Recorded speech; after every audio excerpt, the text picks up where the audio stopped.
Hi everyone, my name's Hazel and I'm an author and a PhD student, and today I'm going to talk about how to write an effective character. So I've already done a video on how to create an effective character, and that was all around the initial character creation. Nothing really about writing them in a novel, in a script, in a short story, nothing like that. Just literally the steps you would take to create an effective character. This is how you're going to write it. And I was planning this out yesterday and I was just like, how do you write an effective character? Because I wasn't really sure. I've sat down and I've got a couple of points I want to go through of what I personally think helps to write an effective character. Now, I always usually say something like this, but writing to me is like an art form, it's subjective. Everyone who writes, whether they are a published author or not, will have a different opinion on how to write or how to create an effective character. So this is just what I believe is a good way to write an effective character, but by all means please go and find other people's opinions on what they think constitutes writing an effective character well, and also form your own opinion on it. If you want to be a writer, one of the best tips I can give you is to read a lot, and by reading a lot you know what you do and don't like when you read a story. So you can probably already right now tell me what you do and don't like in characters when you read a novel. You will already have your own preferences already and it'll help you write it. And this video, I guess, in a way is also to help me with how to write an effective character. Not that I don't think I write effective characters, I do think I have effective characters in my novel, which is called Nightmare Scenario. There's a link to it in the description. It's a science fiction young adult romance book set in London in 2047. It's really good in my opinion, but like I do think all the characters in there are effective, but like I've been writing since I was like 3-4 years old. It just kind of comes naturally to me at this point, or I don't really think about it. Like one of my friends the other day asked me like, what do you do when you get writer's block? And I was like, I don't get writer's block because ain't nobody got time to be struggling with writer's block. I don't have enough time to worry about writer's block. If I get a bit stuck, I just have to force myself to do it, because to me, I don't know if other people share this opinion, but when you get stuck you just kind of sit there and it's like you're not doing anything productive, which I have issues with. I always like to be productive every minute of the day. I don't know why, I just do. But you can't edit something that's not there. Like even if what you end up, like let's say you write 3 paragraphs in this thing where you're stuck, and then after those 3 paragraphs you get back into it and the ball starts rolling. Even if those 3 paragraphs are terrible, you have something to edit.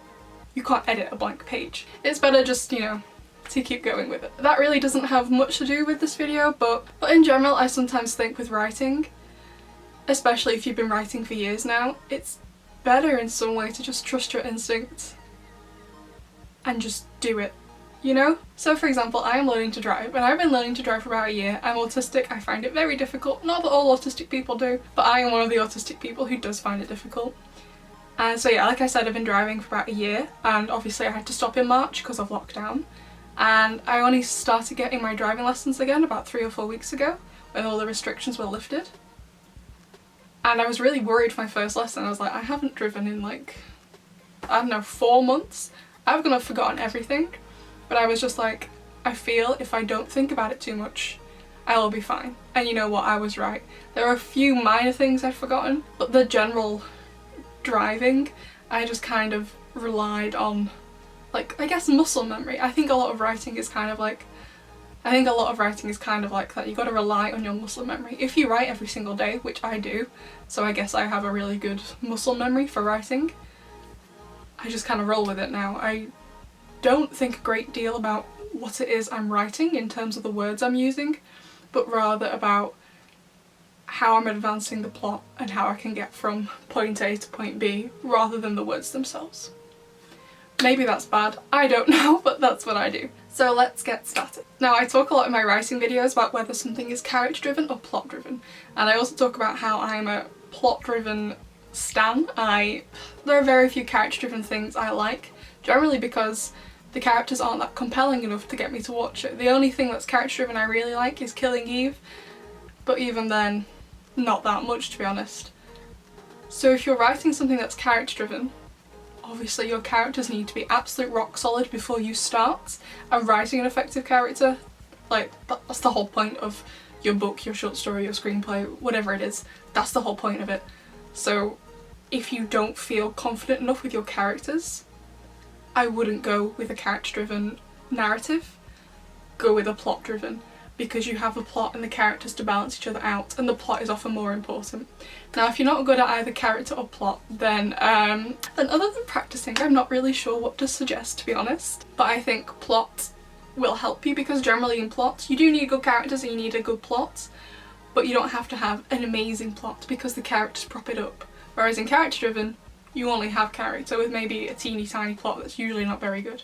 In my opinion, that's why I don't like character-driven things, because the plot is usually terrible, hence why it's character-driven, but I'm just like, it's a no. So if characters definitely aren't your strong point yet, I would definitely go with something that is plot-driven to help you, you know, improve your character game, essentially. Your character game? What does that even mean? I don't know. So I mentioned this in creating an effective character video, but I'm just going to touch on it now. But the easiest way to write a character is if you base the characters when you create them. All your characters don't have to be based on someone you know, it can be just like 1 or 2 characters, but it will help you so much because you have something to compare to. So their name and appearance are probably going to be different, but if you base the rest of the character on them, you know, their job, their likes, their interests, how they act, their mannerisms, that will help you in the long run. So if you feel you're okay at character, you don't need to do this, but if you need help, base your character on somebody you already know. That will really help you in the long run. And the biggest thing with writing characters, so I said this again in my creating effective character video, but every single character in your book, for example, needs to have a purpose. Even if it's only a small purpose, they need to have a purpose. And if you're finding a lot of the characters you're creating have no purpose in this plot, then get rid of them and have a smaller cast. There is nothing wrong with having a smaller cast. I don't particularly like having a big cast of characters, so in my novel there's less than 20 named people, but all those 20 people have a purpose. They have a purpose in the book, and they're going to be, it's a trilogy, they're going to be in every single book. So I effectively curated them to make them that way, because honestly character creation isn't my favourite thing. I know other people like it, but I don't. I actually despise naming characters. Like, what if I get it wrong and I give them a terrible name but the name sticks and then I can't change it? Yeah, so there's nothing wrong with having less characters as long as they have a clear purpose. That'll really help you in finessing everything if you start with a smaller cast. Just start with the necessary, your protagonist and your antagonist, and see what else they need in order to progress the plot, because it's usually easier to create and write the characters when you have the plot to, you know, back each other up. So I used to watch this program called Scorpion, and it's not on anymore, it's on Netflix. It's about a team of geniuses. And I think in one of the last series of the show, 2 of the people are in this hospital that's been infected with this virus, and the only safe route is a lift shaft, but they can't take the actual lift. So what they do is they stand back to back and hook their arms together, and then they like climb up the wall, so they're spread out, pressing against each other but climbing up the wall with their feet.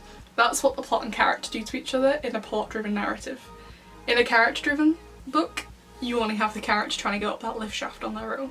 So the plot and the character prop each other up, and it'll be much easier for you to write it. And also when you write them, you need to take into account your characters' needs, desires, their goals, what are their flaws, things like that. Don't leave it until, you know, getting towards the end, or even the second half of the novel. Once you've got to the halfway point, you should have the goals and the desires already established. You don't want a massive piece of information like that coming out of the blue. You need to establish the base facts of all the characters in the first half of the novel, unless you want it to be a surprise, like for example, they live with their dad, they've never met their mum before, to their knowledge their mum is dead, but you want the revelation of like one of the last 3 chapters of the book of their mum is actually alive and they've come for them or something like that. That's a different kind of revelation, but their base needs and wants and desires at the start of the book need to be established, you know, at the start of the book. The next thing is dialogue. Now, dialogue is my favourite thing in the world and can really help with writing an effective character, because dialogue really sets people apart. If you don't like writing in, you know, different things characters do, and it's not my favourite thing, but maybe you have a character who always bites their fingers or like their nails, or you have another character who always plays with their hair, you don't like writing that in, that's fine, but their dialogue and maybe their dialect as well can really set them apart. So I think a really great example of this is in the television show Miraculous Ladybug. Now maybe it's a bit easier to distinguish them all because obviously the voice acting and the visuals rather than in a novel. However, I do feel if I had a script of Miraculous Ladybug, so I wasn't watching it but I had a script of it, and all the names down the side were blacked out, I do feel about 80% of the time I would know who was talking, because everyone's dialogue in that program is so distinctive. That's what you want to be able to do. If you went through your document and you erased all of the speech tags, would you still know who was talking? If you gave it to one of your friends and you said, here are all the characters, this is their personalities, can you tell who says this, and who says this? If they can't, you do have a bit of a problem, because that usually means the dialogue isn't distinct enough for each of your characters. You just gotta really ask yourself, if you remove the speech tags, would this character really say this? Would they really say that?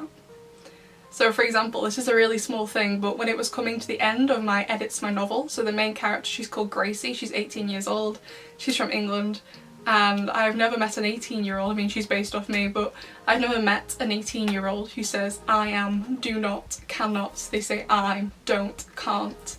And if you read my novel, I think I got all of them, but my publisher had gone through, and if she just changed something, she would often put I am, do not, cannot, and I'd have to go back and change them and be like, this should be I'm, this should be can't, this should be don't.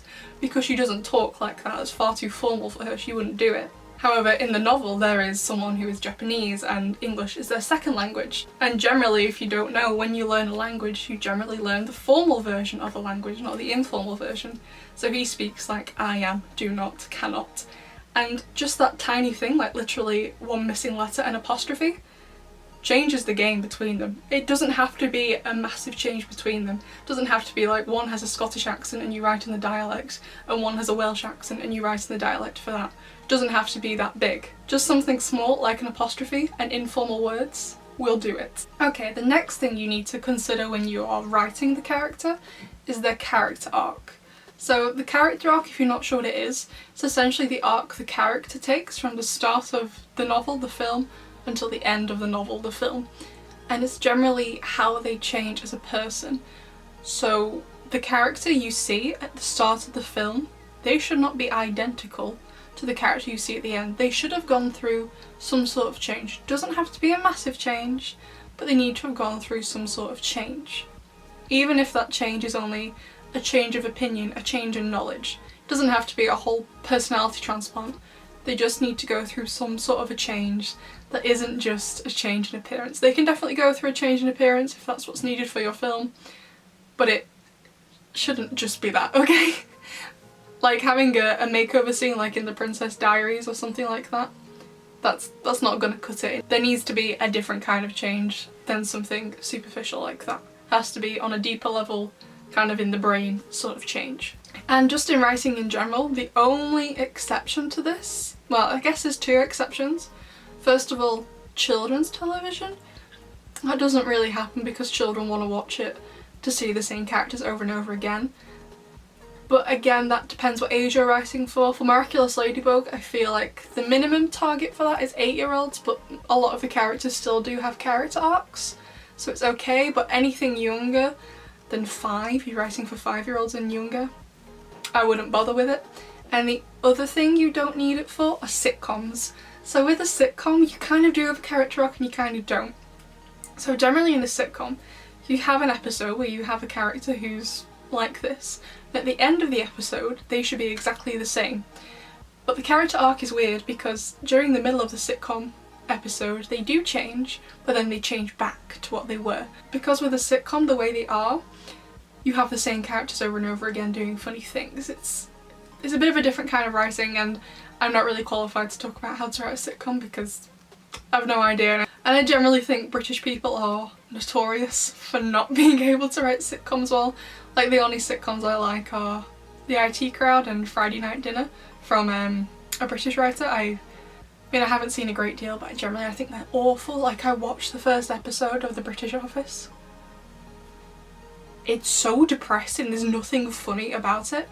But I absolutely love The American Office. I think that's great, I think it's hilarious. However, with something like The Big Bang Theory, I feel like the earlier series are funnier because in the later series, the characters start changing and developing, including Sheldon, and it's like, no, that's not how you write a sitcom. It stops being funny because the characters are changing. If that makes sense. Like I said though, I'm not qualified to talk on sitcoms, so we won't. However, one thing to consider is you don't need to be on the character arc every single chapter. It gets exhausting. You don't need to constantly be incrementally changing them. Like every other chapter is fine. Like I remember once, so for one of my modules on my creative writing degree, we had to submit chapters of a novel, which was fine. So I submitted the first chapter, which is the first chapter of my book that's published, Nightmare Scenario, and it's a really high-paced opening chapter, you know, because it's the opening chapter, it's to hook you in. Whereas chapter 2 is her first day at university. And you know, some interesting things do happen, but in comparison to chapter 1, where she plays this terrifying scenario with this android clown who murdered all of her friends when she was a child, spoilers, it's not really a spoiler, so it's something kind of intense to start the novel with. We need to have a bit of a lull because it's exhausting for the reader to be reading chapter after chapter after chapter of like intense action and things going on. You know, in an action film, it's not action scene after action scene after action scene. Like at the end of the film, in the climax, yes, because it's the climax, but as the film goes on, it slowly builds up to that. One of my favourite action films is Die Hard 3, and it slowly builds the action till it gets to the, you know, the crescendo of the action, I guess, aboard the boat right at the end. It does it slowly. There's enough action for it to be classed as an action film, but it's done slowly and incrementally. And you know, there's some respite, there's some relief from the action. Because watching something like that or reading something like that, if it was action all the way through, that would be exhausting. So the same with the character arc, it would be kind of like, oh, okay, they're changing again. You would make it too obvious if you do it in every single chapter. So don't include it in every single chapter. Don't do that. Just do it slowly and incrementally so that the reader doesn't really notice until they get to the end of the novel and they reflect and they're like, this isn't the same person. They've improved. However, speaking of improvement, your characters don't necessarily need to improve. They can... what's the opposite improve? Get worse, I guess. They can become worse as a person, especially your villain, they can become worse. That's part of a character arc too. They don't have to change for the better. They can change for the worse. Sometimes I think the best written villains are the ones who genuinely think they're right. Like what they're doing, they genuinely think is good. They're not just evil for the sake of being evil, like they think like, yes, this is the thing that's good. I don't care if I'm gonna kill 20 million people in the process. What I'm doing is good, you know? I think a really good example of a good character arc is Effie from the Hunger Games, and she's one of my favourite young adult characters. As in a young adult book, I'm not actually sure how old Effie is. But you see her in the first book when she's picking the tributes and announcing them. She's really happy, she's really smiley. Like to her, the Hunger Games is just a game, essentially. However, as it goes on, she gets to know Katniss and Peter before they go in the arena. You can see her softening and opening up to them. And then by the time we get to Catching Fire and she's having to read out the tributes again for the Quarter Quell, you can just see on her face how upset she is because she's built a relationship with them. I think Effie has an amazing character arc and she's a really good example of someone who is developing, but it's not so obvious, it's not done so obviously.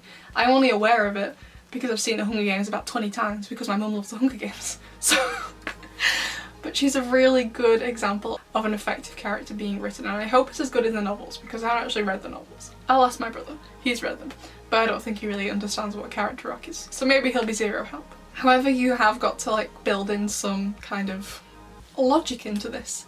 Is the way they are changing, you know, reasonable to them? Don't just make them change for the sake of it. Does that fit with their character? Ask yourself, why are they changing? What's the reason for this change? Has someone just been really convincing? Have they learned something new that's made them change their mind or change as a person? What is the why? They can't just suddenly wake up one day.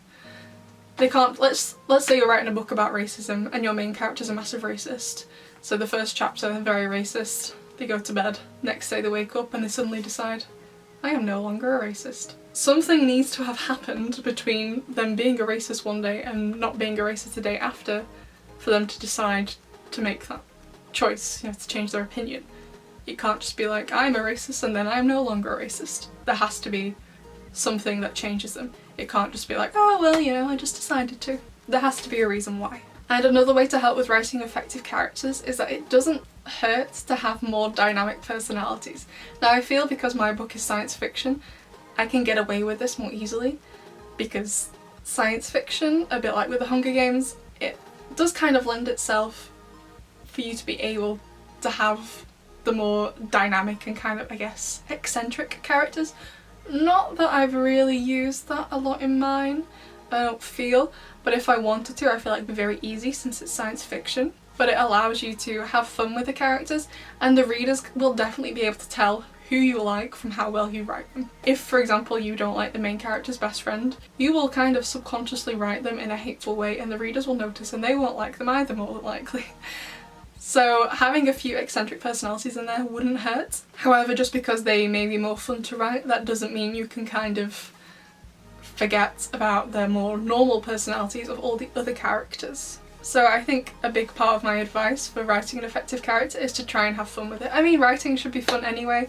If you're writing and you're not having fun, like, what's the point? It seems a bit weird to me. I mean, I always have fun when I write. My mum always tells me I do too much work because, you know, all day I'm reading journal articles for my PhD and then at night I write.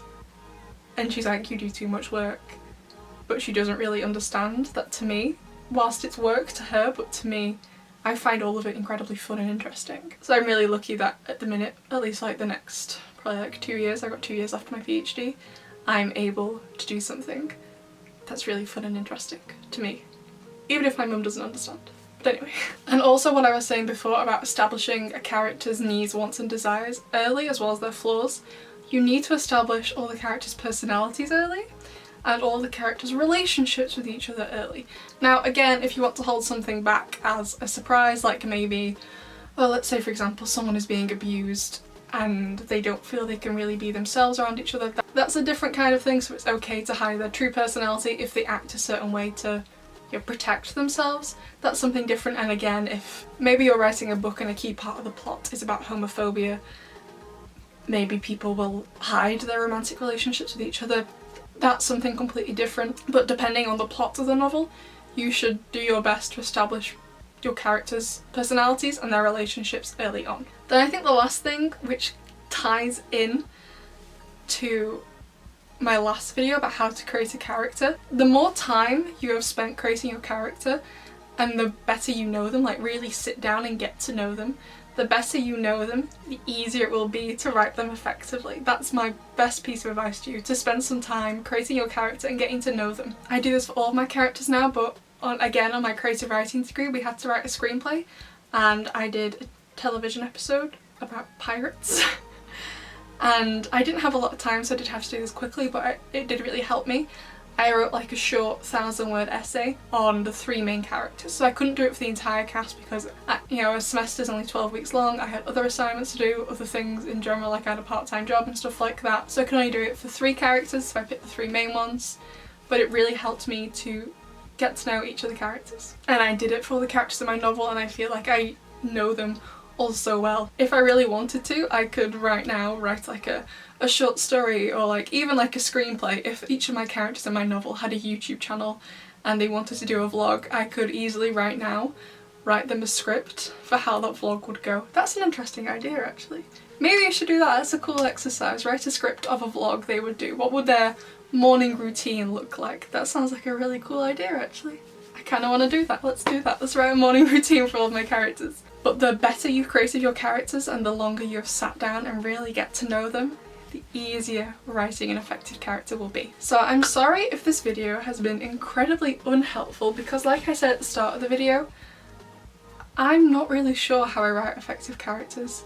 I'm at a point in my writing career that whilst I'm a believer in that I improve every single time I write my first book in comparison to the draft of my second book, like the second book is so much better. I don't know if other people will be able to tell if you read the first one and then the second one, but I can tell. I think my publisher can tell as well. I wrote the first one when I was 19. It didn't get published until I was 22, 23. And I'm I'm going to be 24 next week actually. So you can definitely be improving all the time with your writing. But because I have been writing for so long, a lot of things just kind of, like an instinct thing, I just kind of do it. Like my friends were saying with writer's block, I don't get writer's block because ain't nobody got time for writer's block. I've got a lot of stuff to do. I'm a busy lady. Okay, I make videos, I do PhD work, I've got novel edits to do, I've got fan fictions to update. Ain't nobody got time for writer's block. So I think the biggest takeaway, apart from spending time creating characters and sitting down with them and getting to know with them, I would just trust your instincts. which sounds like really bad advice, but I would trust them.